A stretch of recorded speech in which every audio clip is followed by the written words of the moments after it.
नोंनो लादोलैबा खनजिथाखौ थैबायलै नाफाम सिखाव दैदेन लेवरा मादार सट जाहैदों लागाव मा कमेन्ट हरनाय जाखो। हेलौ लोगोफोर, नोंथांमोननो आङो दिनै माने माखासे कमेन्टनि रिप्लाइखौहाय होनो नागिरदों। दा आङो माखासे इन्टारेस्ट बेनिफ्राय माखासे रागा जोंथावथाव गोसोआव नांथावथाव माखासे कमेन्टफोरखौहाय रिप्लाइ होनो सानदों आरो। दा नोंथांमोना अननानै दिनैनि भिडिअखौ जोबजासे नायबानो जाबाय, इन्टारेस्ट जागोन आरोना। ओमफ्राय लाइक खालामनो दाबाव आरोना। आं फार्स्टआवहाय माने नैबे भिडिअआवहाय माखासे कमेन्ट फैदों। आं जेब्ला आदा दैदेनमोनावहाय आलासि जाहैदोंमोन अब्ला बाजै खनजिथा, आदा थग्रोन बिसोरखौ लोगो मोन्दोंमोन ना, बेवहाय भिडिअ बानायदोंमोन आरोना। ओमफ्राय दा बेवहायनो माखासे कमेन्ट फैदों। आं फार्स्टआवहाय नै आर बि सिकेरिया माने कमेन्ट खालामहरदों। बेवहाय नै माबा जेन्डार स्टेटमेन्टसो खोन्थादों आरो। जिखुनु जाया बे आर बि सिकेरिया आरो बेयो मा होनहरदों, मा खनजिथा थग्रोननि मा खनजिथा थग्रोननि टिका फैदों नामा? कन्टेन्ट गैयाब्ला आं हरगोन बाहाय। नायनो बाबाय आं खनजिथा जायाफ्रामानो। खेबसे हगारनाया थोआ नामा? गुबुन कन्टेन्ट लाबो अब्ला नायगोन। खनजिथानिबा आं नाया, दा लाबो जाहैदों लागाव। सोर नोंथांमोना बाजै खनजिथा आदा थग्रोनखौ सैया कमेन्ट खालामहरखा।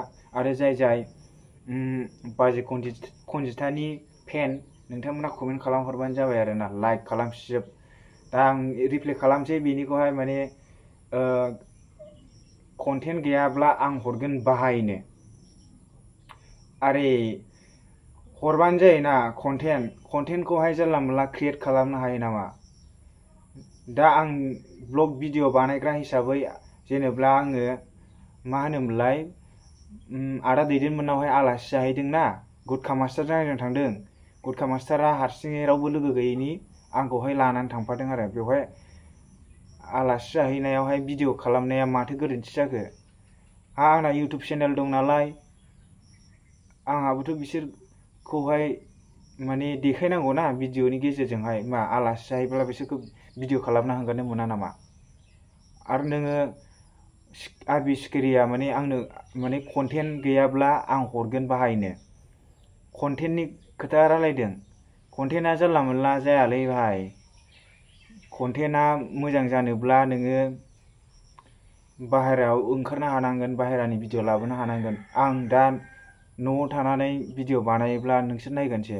आरो कमेन्टखौहाय हरबाय थाया। मा दिनै नुसनफ्लांनानैसो कमेन्ट हरदों नामा? कन्टेन्ट क्रिएट खालामनो थाखाय बिराद साननांगौ जायो। ओरैनो जानला मोनला भिडिअ बानायबानो कन्टेन्ट क्रिएट जाया। जानो हागौ, खिन्थु भिडिअआवहाय भिउस फैनाय नङा आरो। भिउसनि सायावसो सोनारो नालाय। नों भिउस फैयाब्ला भिडिअखौ बानायनो गोसो जानाय नङा नोंसोरो दा बायदियाव। दा आंहा इउटुब चेनेल दं नालाय थांबाय भिडिअ खालामहैबाय। बिसोरबो खालामखायो नालाय, बिसोर बिराद फेमास मानसि, मिथिबाय, भाइरेल जाखांनाय मानसि। बिसोरखौबोथ' एसे खेबनांगोन ना भिउस फैनायनि। नों नायाब्ला दस्राया नायगोन ना। नों सासे नायैया माथो जाखो? बाजै खनजिथामोन, आदा थग्रोनमोनखौहाय मोजां मोनग्रा मेरला दं, बिसोर नायगोन। दा बेनो आरो कन्टेन्ट हरनो नागिरदों आंनो। कन्टेन्ट हरगोन बाहाय होनलायलायनाय। कन्टेन्टआ जानला मोनला जायालै। दा बेवहाय बे बाजै खनजिथामोनखौ खेबनानै हगारनायखायसो नोंबो नुसनबाय। दा बेनो आरो। ओमफ्राय आङो नैबे मोनसे कमेन्ट दंबावो, मेरला दं कमेन्टआ। फाल्थु इउटुबारजों भिडिअ बानायो नामा ब्रा सारनो? आरे फाल्थु बानायनो मोना नामा? फाल्थु इउटुबारफोरजों बानायनो मोना नामा? दे नों बुंलाय, सोर फाल्थु इउटुबार दं जोंनि बर'फोरनि गेजेराव? बिसोरल' फाल्थु इउटुबार नामा? मेरला दङ फाल्थु इउटुबारा। सोरबा भिडिअआवहाय देखायाबो जानो हागौ, खिन्थु बियो मोगथाङावहाय फाल्थु जानो हागौ। खिन्थु नोंथांनिया जायाखै। फाल्थुबा इउटुबार नङा नामा? बिसोरबो ओरैनो फेमास जादों नामा बाजै खनजिथामोनहा? आं आलासि जाहैबाय नालाय बिसोरजों भिडिअ बानायबाय। आंहा चेनेल दं नालाय, जाय चेनेल दङ बेयो बानायखागोन भिडिअखौहाय ना, भिउस मोननायनि थाखाय। दा बे आरो। बेनिफ्राय आरो दंबावो सैमा खिथुनो। बेहाबा सोरबो सैमा खिथु जाहरखो? आंखौसो होनबाय नामा? आं सैमा खिथु नङा, हाथरखि नार्जारि। दा नै आं माखासे माबा मा होनोमोनलाय दंबावो र' बोरो माबालै मा होनोमोनलाय नै स्क्रिनाव होना होबाय आङो। सानसुमा नार्जारिया दा माने एग्राम हरगासिनो दं आंखौहाय, मा फंबाय हिनजाव लाबाय नामा दाना खबर लाथारला होननानै। बा सानसुमा नार्जारिया मालाय नै साख्रि आवला हिनजाव मोननानै बिराद लाक्जारिस जाबाय मालाय, देखायनो हाबाय। साख्रि गोनांखाय थाब बारसिनथारदों फाग्लाया सानसुमा नार्जारिया। बाराबा खावना लायजागोन आंजों सानसुमा नार्जारि। आंखौ आदा आदा आदा होनबाय थायो नोङो, ओमफ्राय दा नै कमेन्टआव माने फंबाय होनहरखो आंखौलाय। एथ' दुगा आरोना नोङो। नोंनि इउटुबावहाय थामनेला बिराद मोजां मोजां ना लोगोफोर, आं खोन्थानि सानसुमा नार्जारिनि थामनेला बिराद मोजां मोजां। भिडिअ सिङाव हाबबाय ह गेसावसो, गावनि बिसिखौहाय थामनेलाव दोनलायलायबावगोन, ओमफ्राय भिडिअआव गावनि बिसिखौ देखाया। फुरा मा होनोमोनलाय सानसुमा नार्जारिनि बिसिया फुरा मा होनोमोनलाय बिदिखौहाय दामिथार, ओंखायनो देखायनो हाया। जानला मोनला होनहरनो नाङालै, बिदा नालाय आदा होनहर। मा फंबाय हिनजाव लाबाय नामा दाना माथो खबर लाथारलानो, गोदाव सोराव थां होगोनसो आङो। उन्दै उनला 20-21 बोसोरावनो हिनजाव लालाबायनानै जानला मोनला जोंबायदि 26-27-28नि बैसोखौहाय बिदि एदावहरदों नोङो। खेला दाखालाम। दाना फेसबुकाव फैनोसै। दे नै बे जाम्बाखौ इन्टारभिउ लायोलैनो, माने आदा थग्रनजोंहाय ओंखाम जानायाव एसे बिदिनो बाजै खनजिथाखौ माबायदि मोजां मोनो होननानै सोंदोंमोन आङो। बेखौनो इन्टारभिउ होननाय सानलायबाय आरोना। इन्टारभिउ लादोंलायनो आङो, इन्टारभिउ लायाखैलै, आलासि जानायनि नामै भिडिअ खालामहैबाय मोनसे माथो, ब्लग भिडिअ नालाय ब्लग भिडिअ।